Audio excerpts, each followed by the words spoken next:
So next week here in the United Kingdom, we're getting a bit of a heat wave, which means that getting these drought tolerant and drought resistant perennials and plants is more important than ever.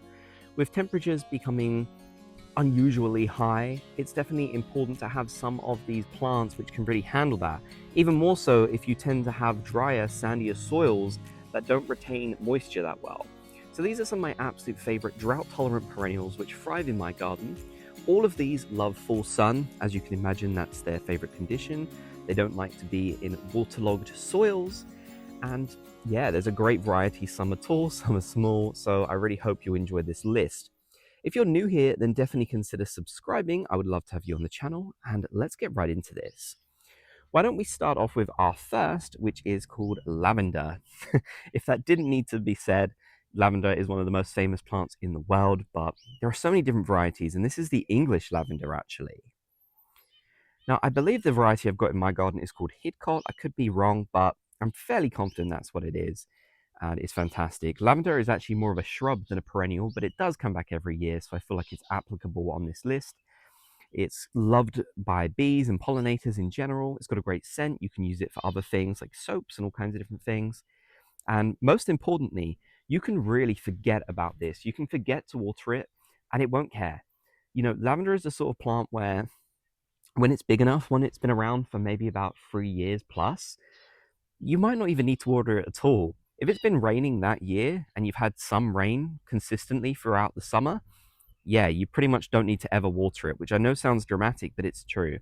So one of the absolute best drought tolerant, heat wave resistant plants that you could imagine. It's really, really fantastic, and I can't recommend it enough. Next to it, we have the beautiful field scabious, which is called Nautia arvensis. This one is really great. It's actually a wildflower here in the UK, and like I said, it is a type of scabious, so it might remind you of that. Perfectly drought tolerant, a fantastic self-seeder, gets to about 5 foot tall generally, and it'll keep flowering all summer long, even in the driest conditions, even when you forgot to water it, provided that you make sure you deadhead it. If you don't keep on top of deadheading it, it will stop flowering eventually. Whereas if you do keep deadheading it, it'll pretty much flower all summer.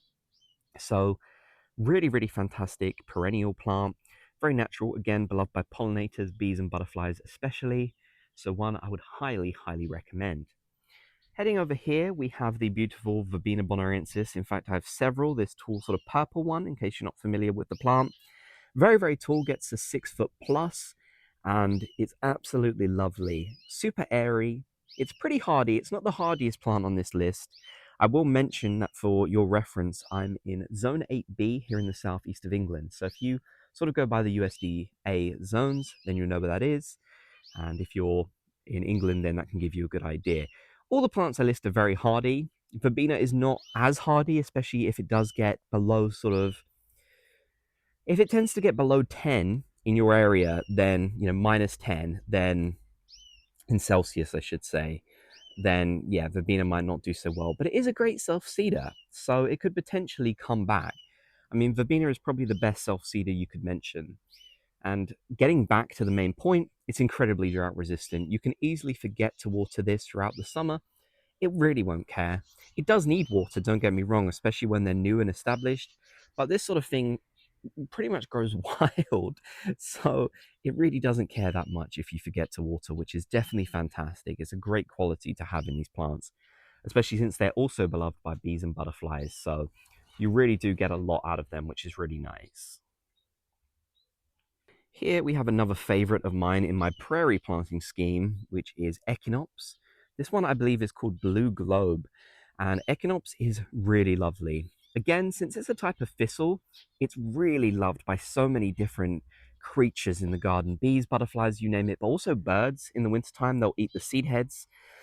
It's one of the best drought-tolerant plants you could get, as most thistles are. So that makes it a really, really fantastic choice to have in your garden if you're looking for something that's tolerant. This plant here is just over a year old and it's already spread quite tall. It'll probably get to about, depends on the variety, but I would say 5 foot roughly. It's not too tall. It's fairly airy, but it does have this spiky foliage, which can kind of cover things up a bit. Here's a younger one to give you an idea. This is in its first year, I believe. So that one's a little bit shorter, but it will also flower. Don't worry about that. Yeah, they're really fantastic. Echinopsis is a great one for so many different qualities. Now, I've got to kind of zoom in a bit, but you can definitely see what I'm talking about. We have the Achillea cloth of gold, and this applies to all Achilleas. They absolutely love drought conditions. Achilleas are these tall, sort of upright plants. Some are a lot shorter than this, so definitely check the varieties, as some Achilleas will actually be like all the way down here. This one is the tallest of its kind, cloth of gold. There are almost none others, I think, as tall as this. It'll get to about 7 foot, believe it or not. So it can get incredibly tall. It depends, obviously. It does love full sun. So I've got it right at the back where the sun sets the latest. And again, once this has established itself, you don't need to worry about watering it. One thing I do want to mention is that this plant needs a lot of space. So I'm going to try and zoom out really far. It's kind of hard to tell on camera, but this takes up so much space. There's two of these plants here. There is actually a third one behind that I just planted this year, so it's not nearly as big. But yeah, it's a very tall plant. It does need staking, I found, but once you've got it sort of staked and it's growing nicely, it looks fantastic. So yeah, I really love it. Next to it, a bunch of grasses. This is Calamagrostis Carl Forrester, and these are the best perennial grasses in my opinion. They're so lovely. They'll sort of go a golden color in the late summer. At this time of the year, they've got a very sort of dark kind of seed head on it, which is great. Super airy, they go great mixed in with other plants.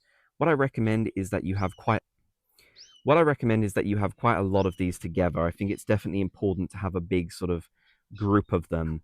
But yeah, I really love the Calamagrostis family. There's other great ones as well. Like over here, we've got Overdam, which, as you can see, kind of the foliage on it is a bit more, it's got like almost like a white stripe down the grass leaves coming up, whereas this one's pretty much just pure green. Yeah, there's some fantastic varieties of grasses out there, and these are ones I absolutely love. I'm right next to some salvias. Now, this one is Salvia caradonna. This one here is Salvia schneehugel. Pretty much all salvias are fantastic at drought tolerance. They really, really love it. So almost any salvia you can imagine prefers drought conditions. They're really great. Again, I do feel like these ones need to be staked so they don't fall over and flop. They have a tendency to do that. I really like this combination here of this shorter one, which is Salvia schneehugel, with the taller one, which is Salvia caradonna. Yeah, it's great. You can also deadhead these and get a second flush of flowers. So they're a real treat. Absolutely fantastic plants to have in the garden. And I love that color as well. Another thing, these are absolutely beloved by pollinators. I don't know where all the pollinators are at the moment. I think it's because it's been so windy today. They've kind of hid away. But usually this is absolutely covered in bees. I mean, just this morning when I was out here, it was absolutely covered in bees. So yeah, they're really, really beloved by pollinators. Definitely one that you can count on. In terms of another grass, we have Stipa tenacima, which is a really, really great drought tolerant plant. This is another one of those prairie favorites that just seems to work so well in drought conditions, which I really, really love. I think it's fantastic to have these sorts of plants that can really thrive in those conditions and look so nice as well and have such great texture. So this is one of my favorites. I've got this littered throughout the entire garden, and yeah, I would recommend it to everyone. I think it's such a great plant in so many different ways. It's also a good self-seeder. So that's another thing that you might want to consider. Here we have Agastache. This one is called Blue Fortune, which is very pretty. And I'll show you another one in a minute, actually. Agastache, which is actually got a bit of a licorice scent to it, which is really interesting, is fantastic. It's actually probably my favorite plant.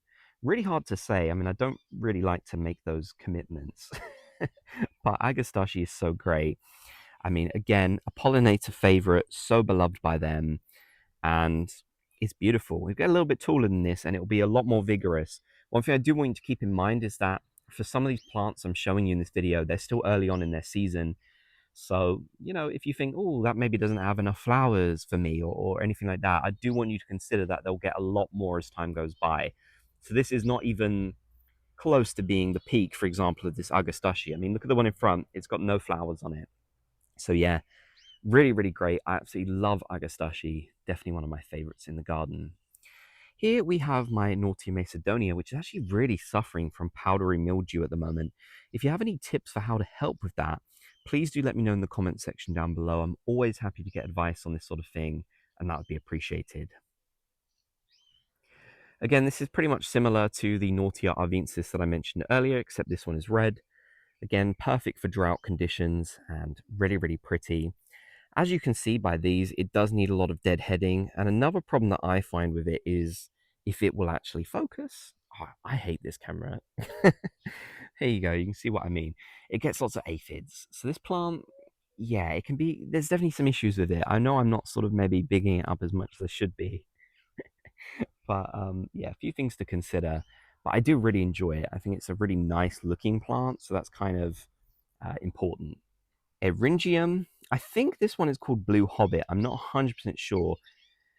I, I don't want to say for sure, so I'm just going to put Eryngium on the screen. But yeah, there's lots of different varieties.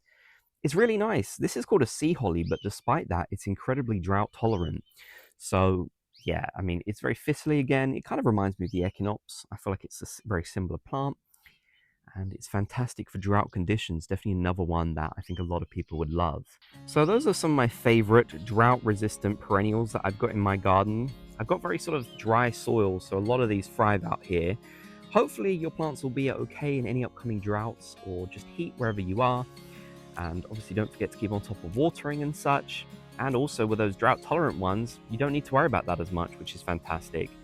So let me know some of your recommendations down in the comment section below. I'd love to hear. And if you made it to the end, definitely don't forget to subscribe if you haven't already.